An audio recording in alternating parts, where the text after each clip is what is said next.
Bem, pessoal, então vamos agora continuar com o capítulo 8, endereçamento IP, CCNA1, tá? Introduction to Network. Só que agora vamos falar de IPv6. Então, essa segunda parte, endereçamento IPv6. Nós vamos ver essa agenda agora, né, da segunda parte, e também vamos ver também a terceira parte, ok? Muito bem. Por que houve a necessidade do endereço IPv6? A principal razão foi a escassez de endereço IPv4. Enquanto o endereço IPv4 é um endereço de 32 bits, portanto pode endereçar 2 elevado a 32 endereços, o endereço IPv6 é um endereço de 128 bits, que pode endereçar 2 elevado a 128 bits. Então são muitas coisas que vão poder entrar na internet. Com o advento da internet das coisas, surge a necessidade de não somente agora um computador pessoal por pessoa entrar na internet, mas também de vários computadores pessoais, a sua roupa, a geladeira, o carro, o sinal de trânsito, tudo tem que entrar na internet. Então, cada uma dessas coisas vai ter que ter um endereço. Então, a motivação principal para a troca para o IPv6 6, para o desenvolvimento do IPv6 6, foi a escassez de endereços. Essa migração do IPv4 para o IPv6, ela tem que se dar de forma gradual. Tá? Por isso a gente vai apresentar 3 maneiras de convivência entre o IPv4 e o IPv6, ou seja, uma rede que contém os 2 protocolos rodando. Tá? Então, 3 formas, 3 técnicas de manter esses protocolos rodando até que o IPv6 seja completamente implementado. Tá?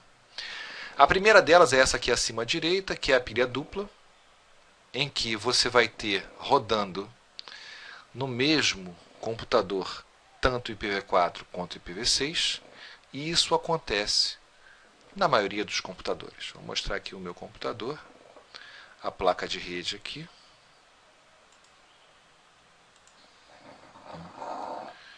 Vocês vão ver que quando eu pegar aqui a minha conexão na internet, vocês vão verificar que eu tenho rodando tanto o protocolo IPv6 quanto o protocolo IPv4. Os dois estão rodando ao mesmo tempo. Então a minha máquina ela suporta entrar numa rede IPv4 ou numa rede IPv6. Tá? Então os dispositivos eles vão se comunicar entre si, né? Comunicar-se entre si, e tanto faz as máquinas estarem rodando IPv4 com IPv6 que vai funcionar. Tá? Outra demanda que tem também é que é muito mais fácil a gente implementar a rede IPv6 numa rede local do que numa WAN. Então, nesse caso aqui, a gente pode fazer um túnel de modo que a gente tenha 2 filiais, por exemplo, rodando IPv6, desculpe, tá certo? E o tráfego entre elas que atravessa a WAN atravessa em IPv4. Como é que é feito isso? Dentro de um pacote IPv4, na parte de dados, é colocado o quê? O pacote IPv6. Então, o IPv6 ele entra como dados dentro de uma rede IPv4. Quem faz isso? Os roteadores de borda. Então, o roteador aqui ele faz esse tunelamento, o R1, né, coloca no túnel, e o R2 tira do túnel. Tá? De modo que para essas 2 máquinas, elas estão falando entre elas com IPv6 de modo transparente. Outra coisa que pode acontecer também é que você tem 2 filiais, uma rodando o protocolo IPv6 e outra rodando o protocolo IPv4. Neste caso, o roteador ele pode ser configurado para fazer uma tradução de endereços, o NAT64. O NAT64 é aquele que vai criar uma tabela. Você tem uma relação de 1 para 1 entre os endereços IPv6 da rede da esquerda para os endereços IPv4 que serão usados na rede da direita. Tá certo? Então, vai ficar transparente para aqui, ele vai estar acessando somente endereços IPv6, mas na verdade quando tiver que sair dessa rede e vir para essa, esse aqui vai ser acessado com endereçamento IPv4. Tá certo? Então essas são as 3 técnicas. Tem uma pausa agora, abra o currículo e execute o exercício 8213. Vamos falar um pouquinho de matemática. Matemática hexadecimal. Os números hexadecimais contêm 16 algarismos de 0 a f, tá certo? Sendo que cada um desses algarismos é representado por um número binário de 4 bits. Tá? De forma que, se eu quiser representar 1 byte, basta usar 2 algarismos hexadecimais, que dá certinho 1 byte. Tá? No caso do endereçamento IPv6, a gente vai chamar o que a gente chama de exteto. A gente vai usar o que a gente chama de exteto. Tá? O exteto é o número de 16 bits, portanto, representados por 4 algarismos hexadecimais. Tá? Então, como o IPv6 é um número binário de 128 bits, eu vou precisar de 8 extetos para formar esse endereço de 128 bits.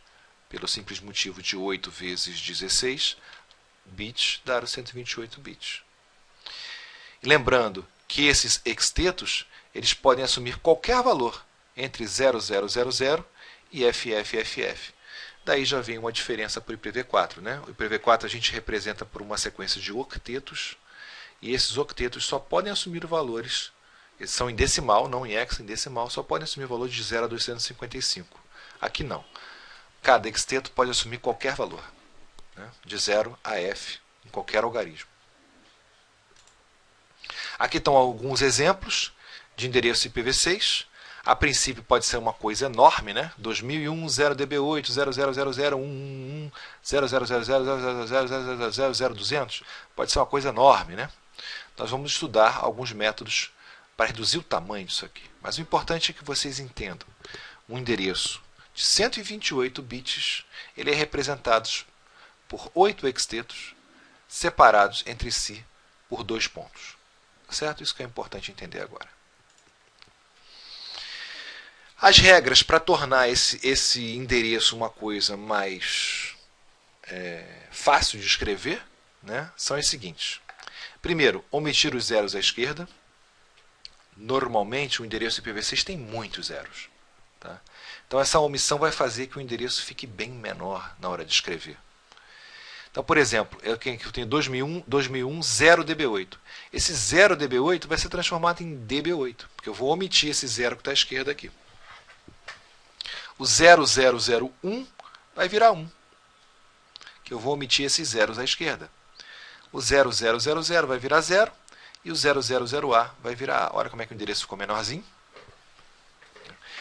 E para facilitar mais ainda, eu tenho uma segunda regra. Se vocês repararem bem, eu tenho uma sequência aqui de 1, 2, 3 extetos com tudo zero. Tá certo? Neste caso, eu posso usar o quê? Em vez desses 3 zeros, o 2 pontos, ou seja, 2 pontos duplo. De modo que o endereço vai ficar dessa maneira aqui, ó. 2001, db8, café, 1, em vez de 0000, 2 pontos, A. Tá? Uma coisa importante é que essa segunda regra ela pode ser usada apenas uma vez no endereço. Eu não posso ter 2 pontos duplos em 2 locais diferentes do endereço. Só posso ter uma vez 2 pontos duplos no determinado endereço. Ok? E aqui essa atividade 8225 é justamente para vocês praticarem essas duas regras. Façam.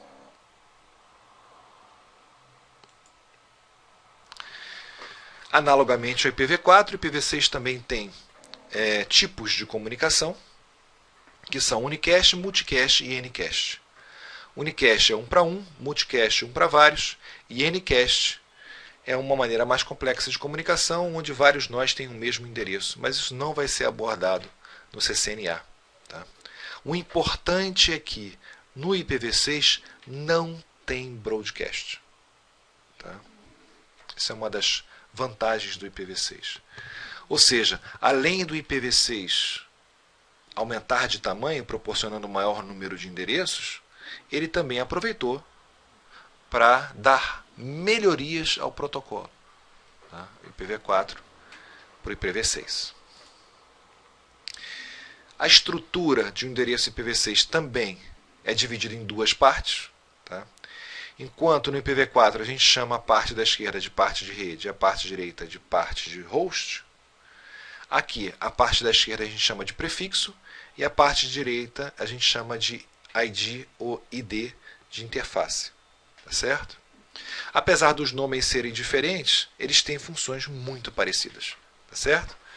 Tanto o prefixo quanto a parte de rede representam a parte da rede.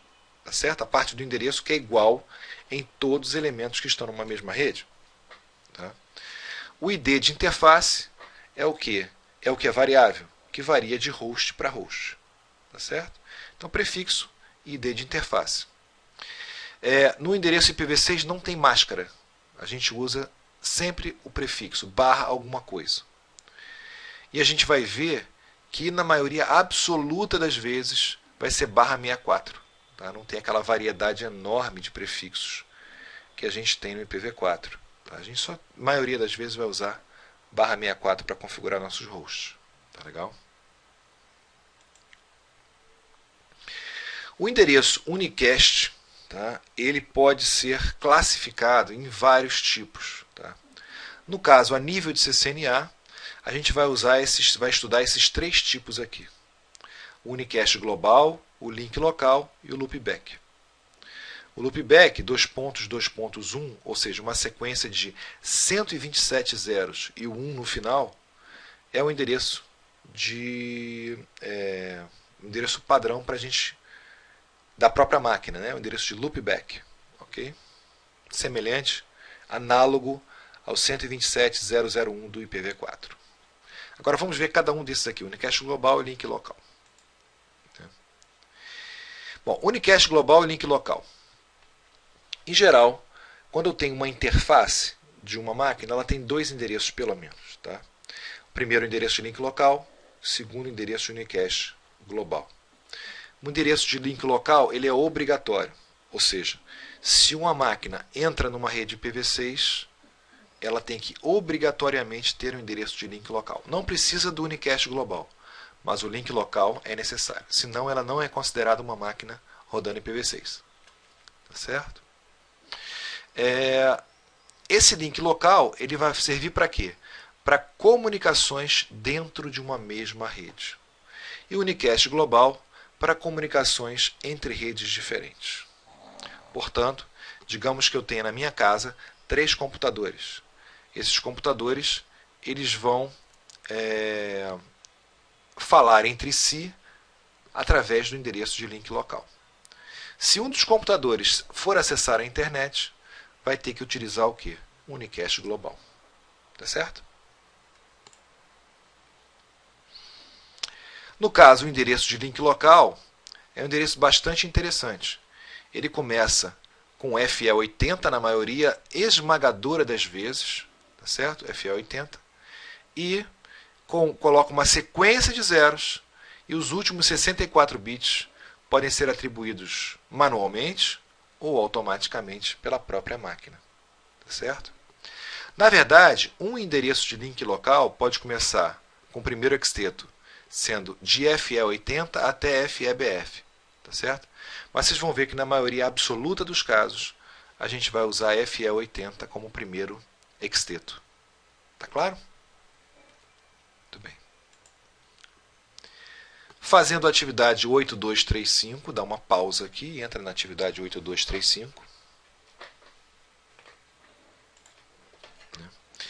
E o endereço de unicast global? Bom, o endereço de unicast global ele é regulado pelo IANA. O IANA, lembrando, aquele órgão público, né, que regula os endereços de toda a internet, que distribui endereços para os países e etc. Certo? Então, o IANA ele só liberou os endereços IPv6 em que no primeiro hexteto começa com 001. Os 3 primeiros bits do primeiro hexteto têm que ser iguais a 001. Isso limitou os endereços ao primeiro hexteto igual uma faixa de 2000 até 3FFF. Se você olhar a tabela do IANA na internet, você vai reparar que essa tabela ela contém os endereços que foram distribuídos para os diversos países. Você vai ver que a maioria absoluta deles começa com 2001. Tá? Então, pelo menos em todos os exercícios que a gente vai ver no CCNA, o primeiro exteto é 2001. Tá? E mais, esse segundo exteto DB8, tá? Ele foi reservado ao estudo de redes, tá certo? Aos testes.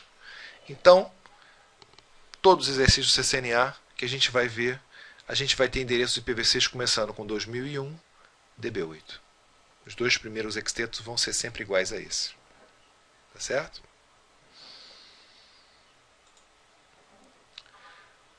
Para facilitar a parte de subredes, que é o assunto do próximo capítulo, o capítulo 9, tá?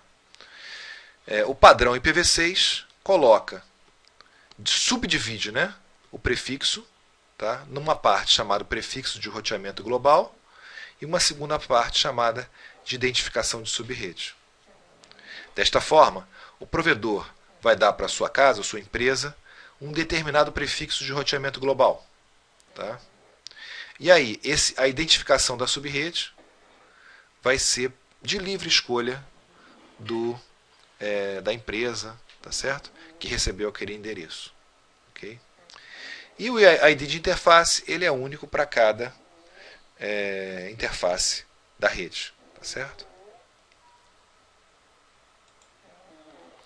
Muito bem, como é que a gente configura, né, o endereço IPv6? Tá? Para essa configuração, vamos executar aqui o Packet Tracer rapidamente.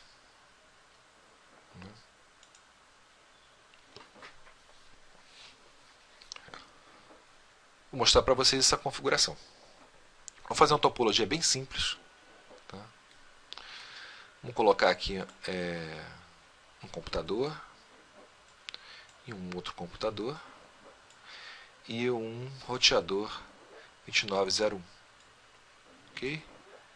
Vamos conectar através de cabo crossover na giga 00 do lado esquerdo e um cabo crossover da giga 01 do lado direito. Tá? Bom, vamos chegar aqui. Primeira coisa, eu entro no modo de configuração global, vou mudar o hostname dele, só por uma questão de educação, tá certo?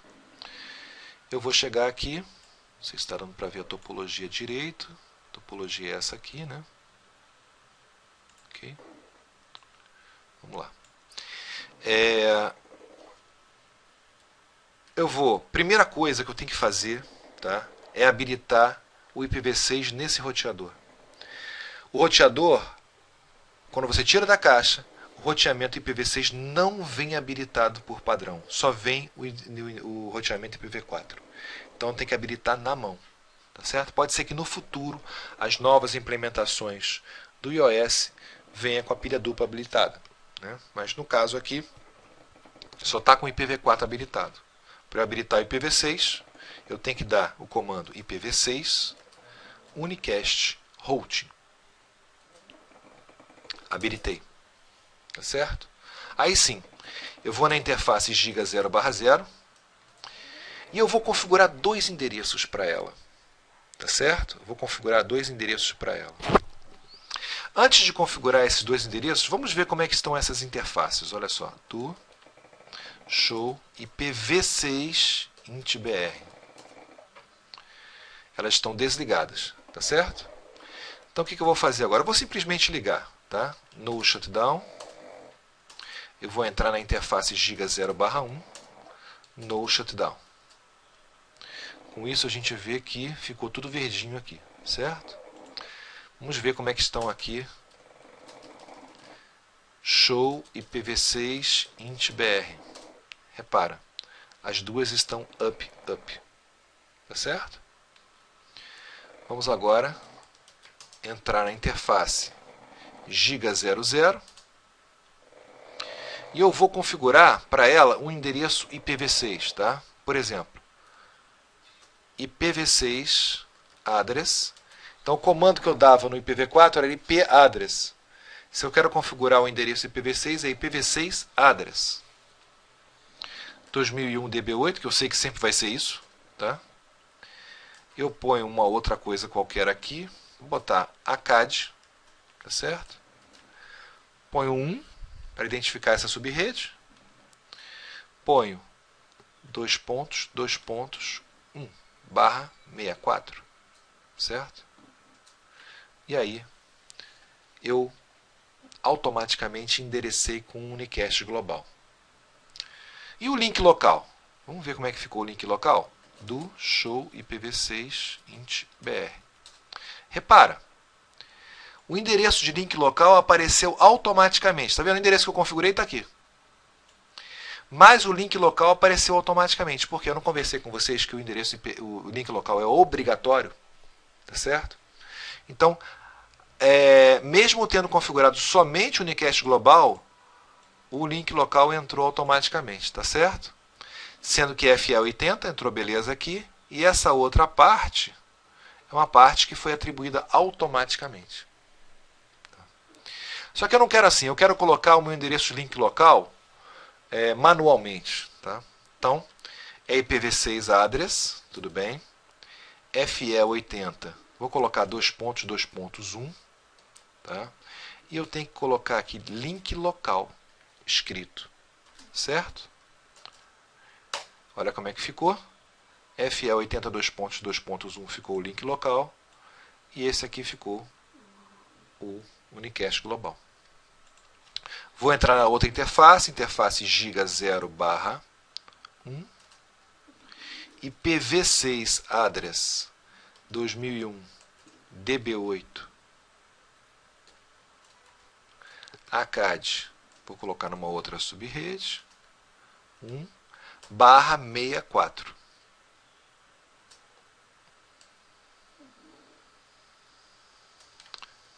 Faltou aqui 2.2.1, né? /64. E o endereço de link local, IPv6 address FE80 2.2.1 também, certo? Link local. Né? De modo que, olha, vamos ver como é que ficou aqui. Vamos dar um end. Show IP int br. Olha lá. Desculpe. Show IPv6 int br, né? Repara, tanto uma interface quanto outra interface ficou com o mesmo endereço de link local. Isso é uma boa prática recomendada. Tá? Se um roteador tem 2, 3, 4, 5, 6 interfaces, todas as interfaces devem ter o mesmo endereço de link local. Tá? Então ela vai ficar relacionada a quem? Ao roteador, esse endereço. Como esse endereço não é roteável, não tem problema ele ser igual nessas interfaces diferentes. Então é uma novidade no IPv6. Né? Primeira novidade, ele ter 2 endereços em vez de um só. Né? Ela pode ter 2, 3, 4, 5, pode ter quantos endereços você quiser na interface. Tá? E a outra coisa é o link local ser igual para todas as interfaces. Com isso, eu configurei o endereçamento no meu roteador. Tá certo? Endereçamento IPv6. Ok. Aqui tem uma atividade para vocês fazerem. Tá certo? Fazer exatamente o que eu fiz aí. Tá? Só que agora, configurando com esses endereços aí. E tentando pingar um ao outro, um computador ao outro aqui. Depois de fazer essa configuração. Dá uma pausa então, abre o Packet Tracer e faça isso aqui. Existe aí um outro vídeo meu, tá certo? Que eu vou colocar um link aqui para esse outro vídeo, que é o que? Justamente a resolução deste exercício. Tá? Um outro vídeo com a resolução deste exercício no meu canal Moisés André. Muito bem. Atribuição automática da parte ID de interface dos endereços IPv6. Tá? Então, os endereços IPv6 eles têm a possibilidade de ganhar a parte de ID de interface automaticamente. Ok? Com isso, a parte de ID de interface eu não preciso digitar, vem automaticamente. Tá? No endereço de link local, essa atribuição é feita automaticamente pelo próprio host. Tá? Agora, a gente pode ter também o DHCP, DHCP versão 6, tá? Que aí vai acontecer de forma análoga ao IPv4, onde que é o servidor que determina essa parte de ID de interface de cada uma das interfaces. Tá certo? E a gente tem o Slack, que é uma novidade no IPv6, em que o roteador não precisa de servidor de DHCP. O roteador ele diz para o host qual é a parte de rede e o host automaticamente atribui o endereço para a parte de ID de interface. Okay? Então, como eu falei, no caso do link local, começa com FL80.0.0.0.0.0.0, desculpe, né? E a parte de ID de interface é feito um processo chamado LI64, que a gente vai ver já já o que é isso, tá? Que extrai do endereço MAC da placa de rede esse endereço LI64. No caso do unicast global configurado por Slack, o prefixo é enviado pelo roteador. E essa parte aqui de ID de interface, o próprio host determina ou aleatoriamente ou através do LI64. O que é esse LI64? Eu tenho o endereço MAC aqui, só que o endereço MAC só tem 48 bits e eu preciso de um ID de interface de 64 bits. Então vou enxertar FFFE no meio, tá certo? Aí ele fica com 64 bits. E eu pego o primeiro byte, tá? O penúltimo bit do primeiro byte e inverto. Tá? Aqui era FC, passou a ser FE. O resto é igual. Tá certo? Então esse é o processo LI64. E mais um exercíciozinho, abre o Packet Tracer, configura o roteador como a gente configurou, da mesma forma que a gente configurou, e coloca cada um dos hosts como autoconfig de IPv6. Pra vocês verem que eles vão receber automaticamente o endereçamento por Slack. Tá? Terceira e última parte é a parte que a gente vai testar a conectividade, né? Através de mensagens ICMP. Vamos ver um pouquinho o que são as mensagens ICMP, os dois comandos que utilizam esse protocolo ICMP, tá? E a estratégia para usar esses dois comandos. Primeiro, o que é o ICMP? O ICMP existe tanto no IPv4 quanto no IPv6. No IPv6 foi aprimorado. Existem mais mensagens ICMP versão 6 do que no IPv6 versão 4. Tá? Ele roda na camada 3. É usado geralmente por roteadores e proporciona mensagens, no caso de certos erros. Esse é o ICMP, tanto 4 quanto 6. Quando a gente usa os comandos ping traceroute ou tracert, no caso do Windows, né, a gente está usando, na verdade, mensagens ICMP. Tá? No caso do IPv6, o Slack, que é esse endereçamento automático, usa mensagens ICMP. Tá? O ICMP versão 6 tem mais mensagens do que a versão 4, e o NDP é o Neighbor Discovery Protocol, ou seja, o protocolo de descoberta de vizinhos que utiliza ICMP para se comunicar. Tá? Aqui, ó, vamos verificar algumas mensagens do ICMP em versão 4, ok? Primeira coisa é você pingar o quê? O endereço IP do gateway padrão, tá certo? O endereço IP do gateway padrão vai te retornar isso aqui. O que significa isso? Significa que a sua máquina mandou uma mensagem de ICMP de echo request e o roteador respondeu essa mensagem com um echo reply. Isso que é essa resposta aqui. Quando eu mando, por exemplo, um ping para um endereço que é da mesma rede que eu estou, mas porém que não está ativo, o que vai acontecer? A própria máquina vai gerar uma mensagem ICMP de host de destino inacessível. Tá? E quando eu tento acessar um endereço IP fora da rede, que não existe, tá? O roteador vai te responder com uma mensagem de tempo de limite perdido e esgotado. Tá certo? Então são exemplos de mensagens ICMP, só para entender que o ICMP é um protocolo de mensagens. Tá certo? Aqui tem mais um exemplo, agora em IPv6, que é o Slack, né, em que o computador manda uma mensagem chamada router solicitation pedindo o endereço IP v6. E o Router Advertisement, desculpe, o RA, é a resposta do router também, rodando em protocolo ICMP. Tá? O Slack, então, roda dentro do protocolo ICMP, versão 6. Tá? O traceroute é um comando que serve para quê? Para eu determinar quais roteadores que estão no caminho entre a origem e o destino. Tá? O traceroute utiliza o campo TTL do endereço IP, como a gente vai ver no próximo slide, e explora essa mensagem de ICMP Time Exceeded. Como é isso? Né?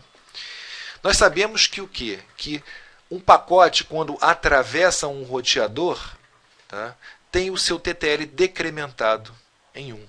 Então, se, por exemplo, um pacote chega no roteador com TTL 100, ao atravessar o roteador, sai dele com TTL 99. Tá certo? E quando esse TTL chegar a 0, tá, o roteador ele vai descartar o pacote e vai mandar uma mensagem para a origem de Time Exceeded. Tá certo? É essa mensagem que o traceroute vai aproveitar. Como é que é feito isso? O traceroute manda uma mensagem para o destino, mas com TTL igual a 1. Chegando no primeiro roteador, esse pacote não é para ele, vai ser decrementado para 0, vai ser descartado e ele vai mandar uma mensagem para a origem dizendo que foi descartado. Com isso, é descoberto quem é o primeiro roteador. Em seguida, é mandada uma mensagem ping, de novo, só que agora com TTL igual a 2. Quem vai parar essa mensagem? O segundo roteador. Vai mandar uma mensagem de volta de Time Exceeded, eu vou conhecer o segundo roteador. E assim por diante. O TTL vai em 2, 3, 4, 5, até chegar no destino. Tá claro? Ok. Com isso eu sei todos os roteadores que tem entre a origem e o destino. Né? Como exercício, execute o comando tracert www.cisco.com no prompt de comando do Windows e vocês vão descobrir quais roteadores estão entre o seu computador e o site da Cisco. Dá uma pausa e faz agora esse exercício. E finalmente, né, as técnicas para a gente testar a conectividade. Como é que a gente testa a conectividade? Né? Primeira coisa, eu dou o ipconfig, né, ou ifconfig no Linux, para saber qual o meu endereço e qual o meu gateway padrão. Tá? A partir daí, eu tenho anotadinho isso aí. Né?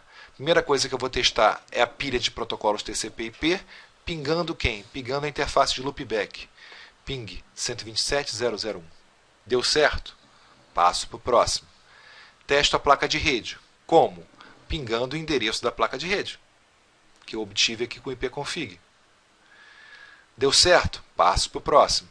Testo as conexões de rede local, cabos, switches, etc., pingando quem? O gateway padrão. Deu certo? Passo para o próximo. O computador está resolvendo nomes corretamente? Para eu saber isso, eu pingo o endereço IP dos servidores de DNS. Eu consigo isso através do ipconfig/all, /all. Tá certo? Depois, eu testo a WAN, que fica entre o roteador e o provedor de acesso. Se o seu provedor de acesso, por exemplo, é o Velox, você vai pingar www.velox.com.br. Vai saber se a tua comunicação com o provedor está ok. Né? E em seguida, testo finalmente a conectividade com a internet, pingando um endereço ou um nome válido. Por exemplo, pinggoogle.com. Certo? Eu sei se está tudo funcionando. Né? Tem que fazer os testes nessa ordem. Ok? Com isso, a gente termina o capítulo 8.